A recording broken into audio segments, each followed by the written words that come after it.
Alphard LM GL8 D9 V-Class. What does this say to you about premium MPVs in China? That there's too many of them? You could look at it that way. Another way of looking at it might be, people like them, let's make some more of them. This is the Voyah Dreamer.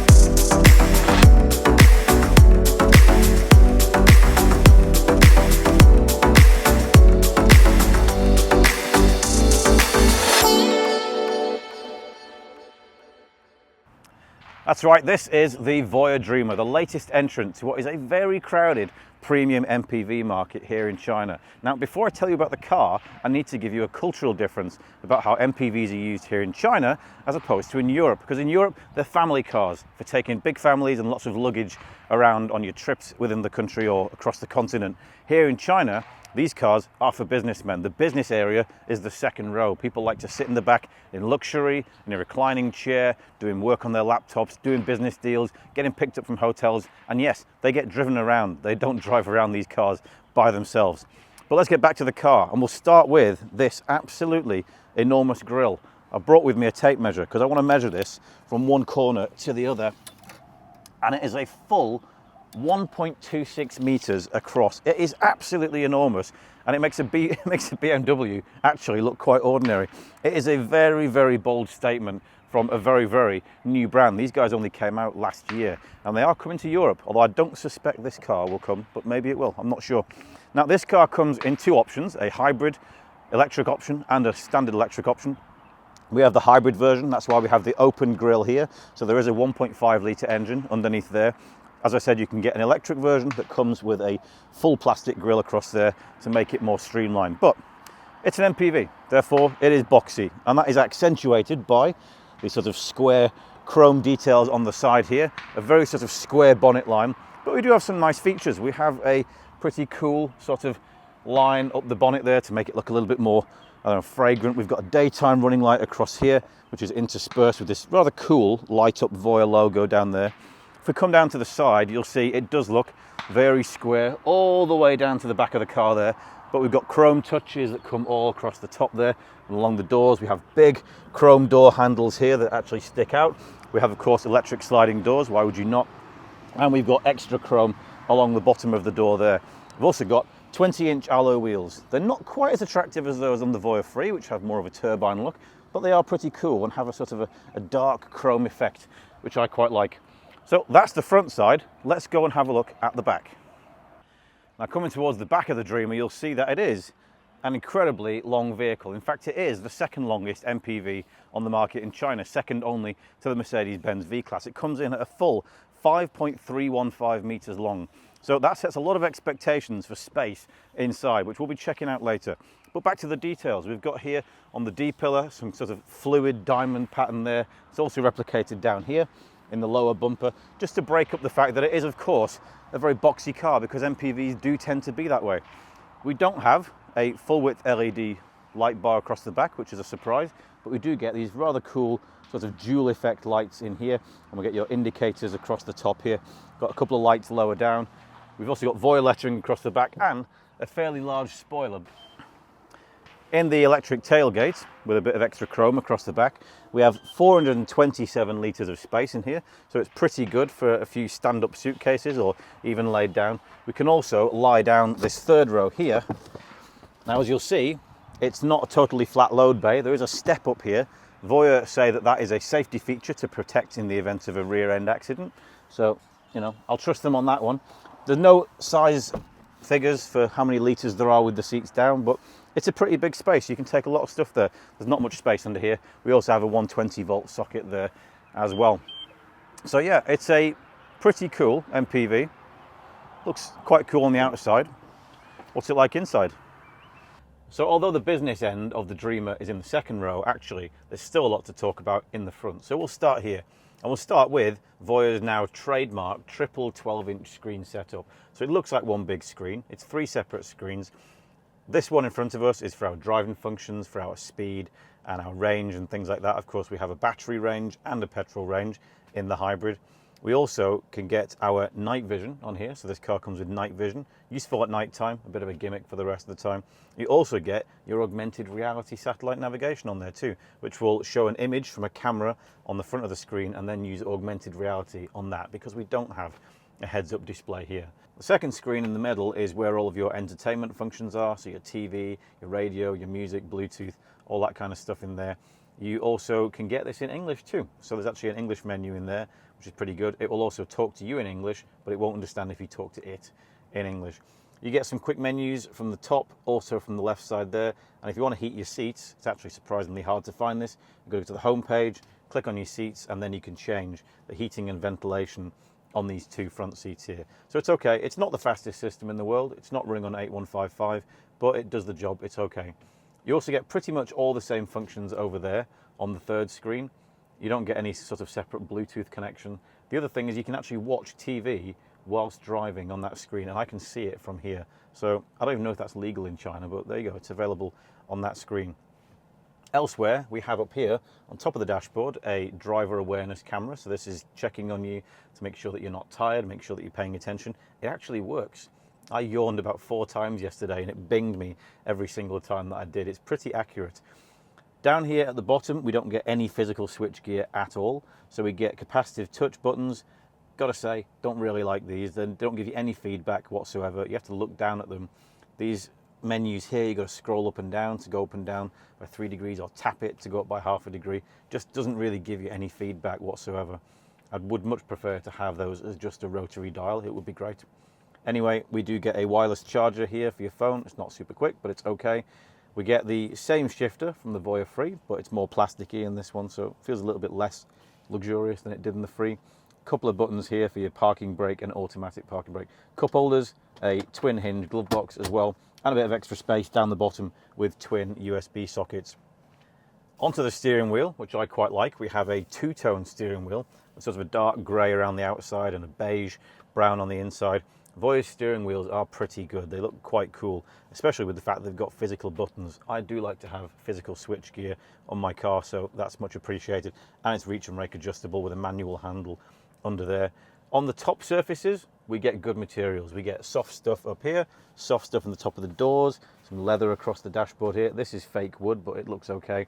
Bit of chrome on there. It's on the lower surfaces where you really suffer, I would say, in the Voyah, because you do get harder plastics down here, and a lot more of those in the back actually. So apart from that, it's all right. Some interesting little things to point out, I would say. Apart from the night vision, we also get 360-degree camera. We get a camera button on the steering wheel here, so I can press that button and it will take a photograph of the road ahead of me. There you go. And we also have gesture control. So if I do this to the camera, it will activate here, the camera on there, and do a photo countdown. Let's get a photograph. There you go. So that's quite cool. I don't know what other gestures it can do, but that's what you can get. Now, we also have some buttons up here. So we have some to open the sunroof, because we get an individual sunroof in front of us. We also close the sun blind on the rear panoramic roof up here as well. And of course, because it's a chauffeur car, we do get buttons to open the electric rear doors as well. 12-way seat adjustment on the front here. Seating position is good. Quite happy with that. 6-way on the passenger seat, but there's no leg rest for them. And of course, as I said, you get heating and ventilation on the front, but no massage. That is saved for the back of the car, which is where we'll go now. Okay, so this is where the boss experience happens. And I'll climb in there, press the button on the side of the door, and there you go. We settle into our luxurious second row chair as the door closes in. Now, this chair comes with full adjustability, so we can lift up the base there. Can also lie this all the way down. So if I really want to settle in and relax, I can do so. Chill out here. Also with the wingtips on my headrest as well. They're very cool. Now I'll bring myself back up to an upright position, because one thing I need to show you is that it's not all electric. Actually, we get a manual handle here to slide the chair all the way back or all the way forwards. So you can see if I put it on the furthest forward setting, even here actually, I have plenty of leg room. I'm very comfortable there. I'll slide it back to somewhere about here. That seems about reasonable. Plenty of knee room there, plenty of headroom, plenty of space under the front seat for my feet. We're all good.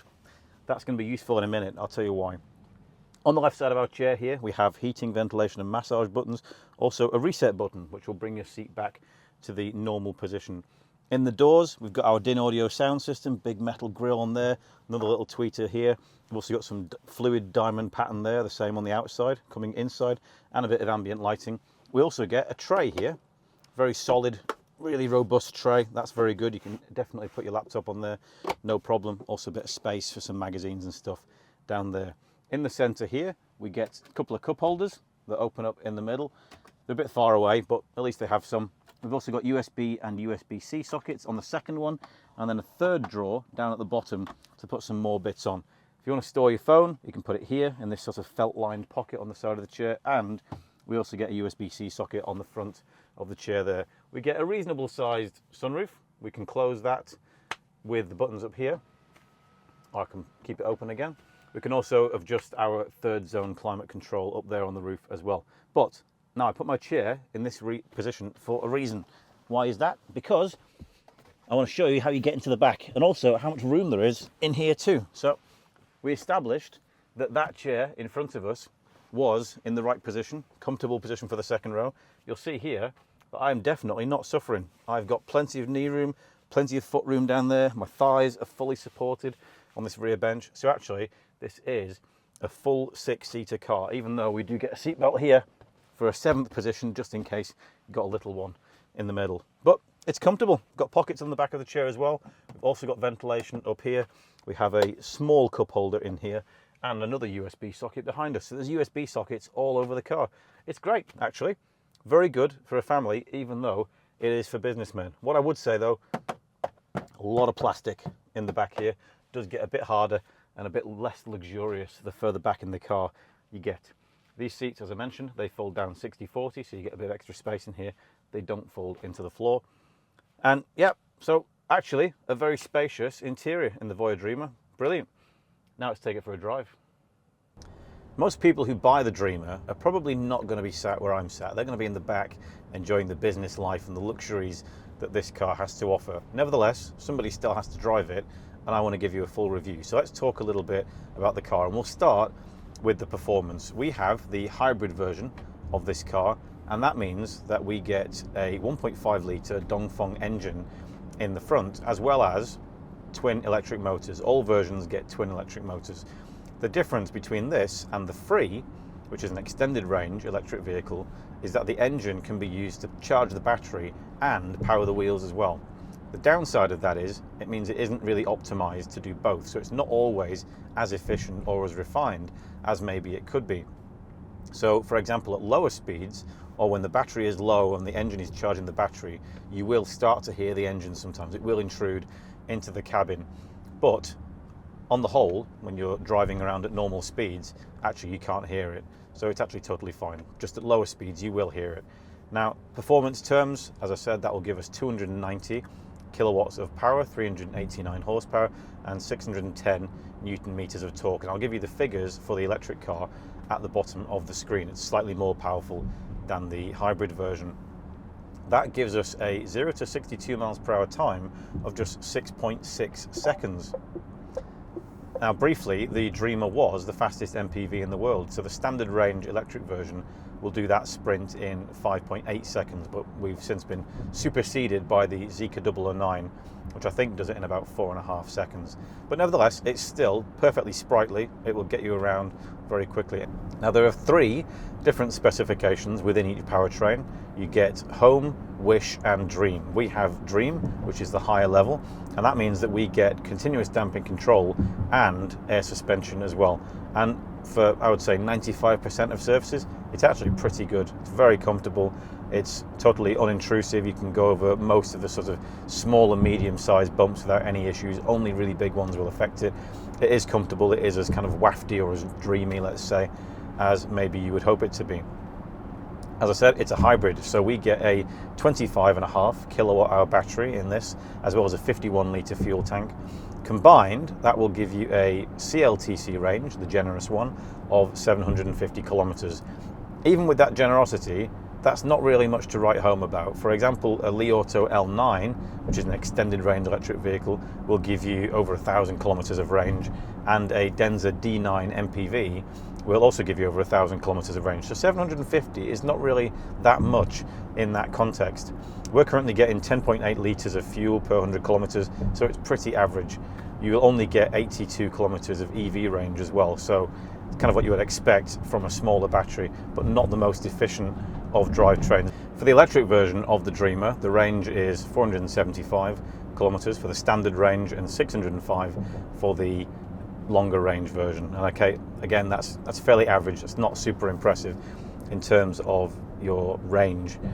Another thing to mention is that early Dreamers didn't come with fast charging. They do now have it, or there's now an adapter to allow them to have faster charging, just average, not super quick. But that does mean that we now can do a 20 to 80% charge in just half an hour with our tiny little 25.5 kilowatt hour battery. The hybrid version and the standard range electric version both start at 369,000 RMB and go up to 439,000 RMB. Those are the prices on the website. I do believe they're actually lower now because we're in the middle of a price war in China, so hard to be accurate on the prices at the moment. If you want the extended range electric vehicle, you will pay 419,000 to 489,000.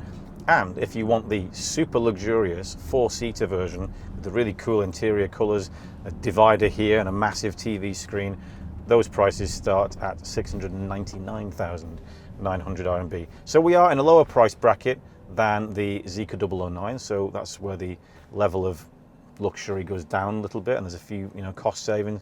But overall, it's a decent price, and certainly if the price is lower and it's now closer to 300,000 RMB, you actually get quite a lot of car for your money. We also get on this car a level 2.5 ADAS system, which is actually pretty good. It's made by Bosch, so it's tried and tested. That will give you your lane keeping assist, your adaptive cruise control. It will also do assisted overtakes, so if you indicate, it will change lane as required as long as there is space. And it works pretty well in practice. You just activate it on the steering wheel. Very simple process to use, and having switches on the steering wheel certainly helps in that regard. Now, of course, no review of the Voyah Dreamer would be complete without a review of the back seat, because this is where the action happens. And honestly, this is very comfortable. It's great. I can actually go further back than this, but otherwise you wouldn't be able to see me on the camera. But I've got my leg rest up, backrest back, got my heating and massage functions on my chairs, got my phone by my side here with my USB socket, and I've got a panoramic roof here showing me the skylines of Shanghai. It's great, great place to be. I definitely feel like I could be a boss in the back of the Voyah Dreamer. Okay, so how does the Voyah Dreamer perform as a business class MPV here in China? Well, on the outside at least, ticks all the right boxes. It's got an enormous grille. That's a prerequisite for success in this category. But inside, that enormous cabin, the enormous length of this car hides loads and loads of space. You can fit 6 people in this car with real comfort. Every row is very comfortable, particularly the second row, of course, where you get your reclining chair and your heating, ventilation, massage, all that stuff. It does have very luxurious materials. Of course, on this one, you get the air suspension too, so it's very premium in that respect. It's maybe not as ambitious as it could have been inside. There are some cheaper materials at the bottom. You do get, obviously, no screen in the back as well, so it's not as cool as it could be in the back, but it is a very competent car, and you do get a lot of car for your money with the Voyah Dreamer. The looks will be divisive, but if you like the looks, it could well be the car for you. Thank you for watching the video, and if you subscribe, thank you for subscribing, and we'll see you next time.